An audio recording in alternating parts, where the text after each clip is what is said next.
오늘은 6월 1일 고린도전서 14장 1절부터 12절까지의 말씀으로 은혜를 나누도록 하겠습니다. 먼저 1절 말씀 한번 읽어봅니다.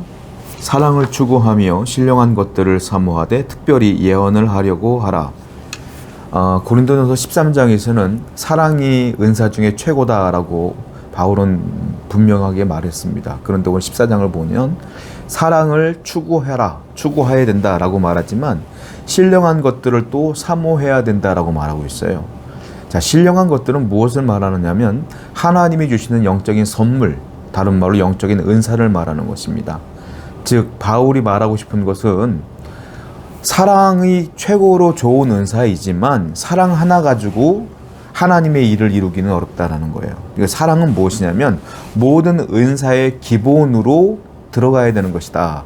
이 얘기를 하는 거예요. 그러면서 신령한 은사를 구하되 사모하되 이 사랑과 더불어 이 은사를 조화를 잘 이루어야 된다. 사랑이 빠진 은사는 불필요한 것이다.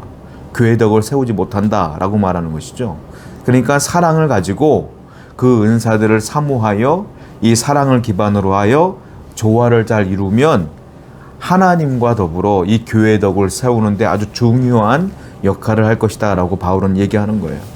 그러니까 모든 것들을 사랑의 마음을 가지고 특별히 영적인 은사를 구할 때 교회와 개인과 하나님의 영광은 드러날 것이다 라고 바울은 얘기하고 있는 것입니다. 그러므로 우리는 항상 영적인 은사를 사모해야 된다라는 것이죠. 2절과 3절입니다. 방언을 말하는 자는 사람에게 하지 아니하고 하나님께 하나니 이는 알아듣는 자가 없고 영으로 비밀을 말함이라. 그러나 예언하는 자는 사람에게 말하여 덕을 세우며 권면하며 위로하는 것이요. 특별히 영적인 은사 가운데 사도 바울은 방언과 예언을 비교하며 얘기하는데요. 2절을 보면 방언을 말하는 것은 사람에게 하는 것이 아니다라고 얘기를 하고 있어요. 그러니까 방언의 대상은 무엇이냐? 하나님이다. 그리고 예언에 대한 얘기를 하는데요. 예언은 누구에게 말하는 것이냐면 사람에게 말하는 거예요. 그러니까 예언의 대상은 누구냐? 다른 사람이다 라는 거예요. 그러니까 방언의 대상은 하나님이고요. 예언의 대상은 사람이에요. 그러니까 방언은 어떤 의미가 있느냐면 약간 기도의 의미가 있다라고 하는 거예요. 내가 하나님께 신령한 언어로 하나님과 나만이 알아들을 수 있는 기도를 하는 것이다 라고 말하는 것이죠.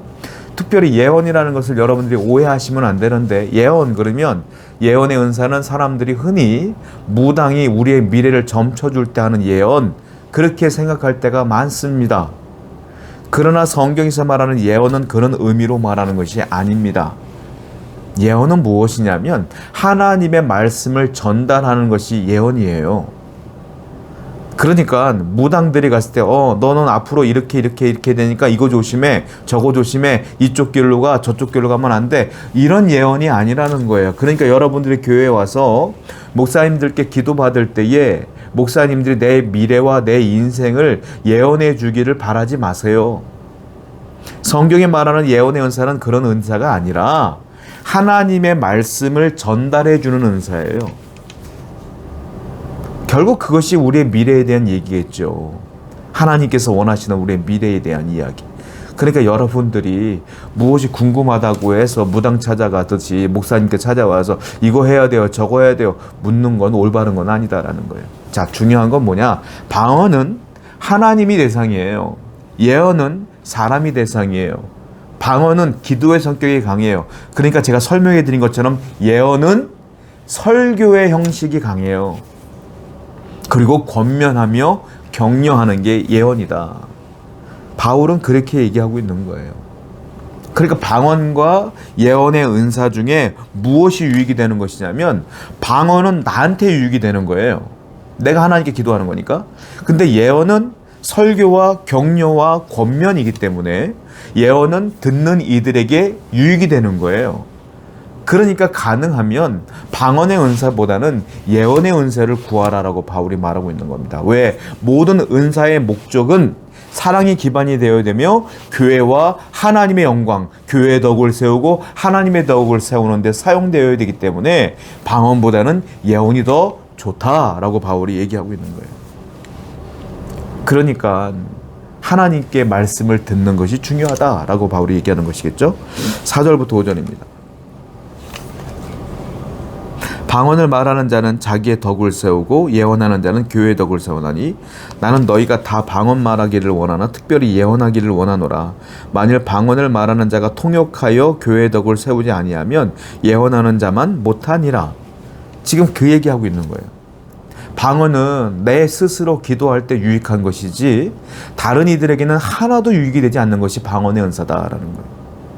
그런데 모든 은사는, 하나님이 주신 은사는 조화를 이루어서 교회가 부흥되고 교회의 덕을 세우며 사람들에게 하나님의 영광을 드러내기 위해 사용되어야 되기 때문에 예언은 다른 이들에게 유익이 되는 것이다. 그러니까 가능하면 방언보다는 예언을 하도록 하라. 예언의 은사를 받아라. 이 말이에요. 예언의 은사를 받은 사람들은요, 말씀을 들으면 지혜를 주시기 때문에 말씀이 잘 이해가 됩니다. 그리고 말씀을 들을 때에 그 말씀이 다른 사람들을 발견하지 못하는 하나님의 말씀들이 발견되어져야 돼요. 그리고 말씀의 해석이 굉장히 쉬워져요. 이것이 예언의 은사예요. 특히 예언의 은사는 지식과 지혜의 말씀과 연결되는 것입니다. 그러니까 여러분들이 이 예언의 은사를 오해하지 않았으면 좋겠어요. 교회는 무당소굴이 아니에요. 교회는 점을 치는 곳이 아니에요. 교회는 말씀을 듣는 곳이다. 교회는 말씀을 통하여 하나님의 예언을 듣는 곳이다. 분명히 그것을 인지해야 된다. 성경은 엄밀히 말하면 하나님의 예언의 말씀이에요. 그렇지 않습니까? 신약의 말씀, 예수 그리스도를 믿으면 천국을 갈 것이다. 예언하시는 거잖아요. 너희가 말씀을 지키면 순종하면 복을 주리라. 예언하시는 거잖아요. 그러니까 결국 예언의 말씀은 뭐냐? 이 성경이다 라고 보시면 된다라는 것입니다. 6절부터 10절입니다. 그런즉 형제들아, 내가 너희에게 나아가서 방언으로 말하고 계시나 지식이나 예언이나 가르치는 것으로 말하지 아니하면 너희에게 무엇이 유익하리요? 혹 필이나 검은 고와 같이 생명 없는 것이 소리를 낼 때에 그 음의 분별을 나타내지 아니하면 필이 부는 것인지 검은 고 타는 것인지 어찌 알게 하리요? 만일 나팔이 분명하지 못한 소리를 내면 누가 전투를 준비하리요?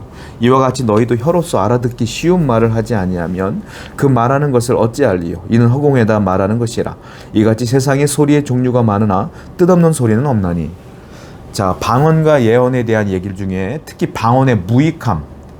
방언은 나에게 유익하지만 다른 사람에게는 무익하다는 거예요.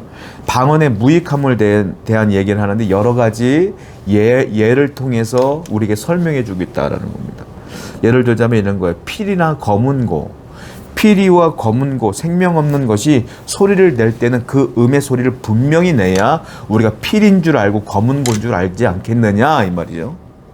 또 전쟁을 치룰 때 나팔을 불잖아요. 나팔을 크게 불어야 명확하게 들려야 우리가 이것이 전쟁을 준비하는 것인지 퇴각하라는 명령인지 작전을 수행하는 명령인지 분명히 알 것 아니냐 이거예요. 특별히 방언이라는 것은 어떤 분명한 소리를 못 낸다는 거예요. 그러므로 여러분 방언하는데 옆에 사람이 방언할 때 그 의미를 알아요? 방언하는 사람도 그 의미를 모를 때가 많죠. 통역의 은사가 없으면 몰라요. 그러니까 그런 의미 없는 것은 다른 사람에게 아무 의미가 없는 것이고 교회 덕을 세우는데 무익한 것이며 허공에다 말하는 것과 같다라는 거예요. 그러니까 사람과 대화할 때도요, 너무 방언을 우리가 계속 대화할 때도 방언을 하는 경우 내가 본 적도 있었거든요. 방언에 심취하여. 그렇게 되면 서로 말귀도 못 알아듣는 거 아니냐 이거예요. 외국인과 외국인이 만나면 대화가 안 되면 그들이 말하는 대화의 의미는 하나도 없는 거다. 못 알아듣는데 무슨 소용이 있겠느냐 이 말이에요.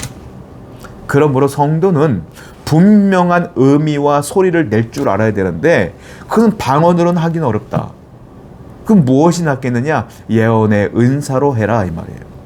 말씀을 갖고 전달해줘라. 격려해줘라. 말씀으로 위로해줘라. 그것이 훨씬 더 유익한 것이다. 분명한 소리를 낼 줄 아는 성도가 돼야 된다라고 바울은 얘기하고 있고요. 방언은 특별히 통역의 은사가 있는 사람이 없으면 하지 말아라.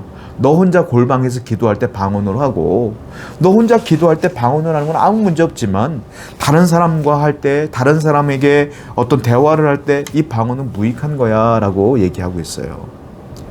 그러므로 바울이 말하고 있는 모든 은사의 목적은 무엇이냐? 모든 은사의 목적은 나를 세우는 것이 아니고 교회를 세우고 교회의 덕을 세우는데 사용돼야 된다라고 바울은 얘기하고 있다라는 것이죠. 11절과 12절입니다. 그러므로 내가 그 소리의 뜻을 알지 못하면 내가 말하는 자에게 외국인이 되고 말하는 자도 내게 외국인이 되리니 그러므로 너희도 영적인 것을 사모하는 자인즉 교회의 덕을 세우기 위하여 그것이 풍성하기를 구하라. 예, 외국인들이 얘기하는 것과 같지 않겠느냐? 방언으로만 대화한다면 못 알아들으니까. 그러니까 너희들은 영적인 것을 사모해라. 그런데 교회를 세우기 위하여 그 영적인 것들을 사용해야 되며 사모해야 된다라고 하는 것이 결론이다라는 거예요. 여러분, 하나님이 주시는 영적인 은사는 굉장히 중요하고 아름다운 선물입니다. 저는 우리 교회 성도들이 다 은사가 충만했으면 좋겠어요. 그런데 분명히 알아야 될 것은 은사는 나를 세우는 데 사용하는 것이 아니라는 거예요. 교회의 덕을 세우고 교회를 세우는 데 사용돼야 된다. 은사를 오용할 때 어떤 부작용이 있느냐면 어떤 권사님이 신유의 은사가 있다고 하면 사람들이 그 권사님을 추앙합니다. 하나님과 가까운 사람이라고. 그러면 그 은사가 있는 사람은 자기도 모르는 사이에 말로는 아니지만 교만해집니다. 그리고 은사가 없는 사람들을 무시합니다. 비교합니다. 내가 하나님과 가까이 있는 것처럼 착각을 합니다. 그런 문제가 생겨요. 아니에요. 모든 은사는 교회의 덕을 세우고 다른 사람을 세우며 하나님의 영광을 위해 사용돼야 될 때, 그러니까 바울이 말하는 게 뭐예요? 그러니까 모든 것에는 사랑이 기반이 돼야 된다 이 말이에요. 그래서 모든 은사 가운데 최고는 사랑이라, 이 얘기가 연결되는 것입니다. 오늘도 우리 교회 모든 성도님들은 이 은사를 사용하되 교회를 위해 사용하시고 하나님의 영광을 위해 사용하시는 여러분 되기를 축원드립니다. 기도하겠습니다. 하나님, 모든 성도는 교회의 덕을 세우며 하나님의 영광을 위하여 살아야 될 줄로 믿습니다. 그런 삶을 살기 위하여 결단하는 모든 성도가 되게 하여 주옵소서. 예수님의 이름으로 기도드렸습니다. 아멘.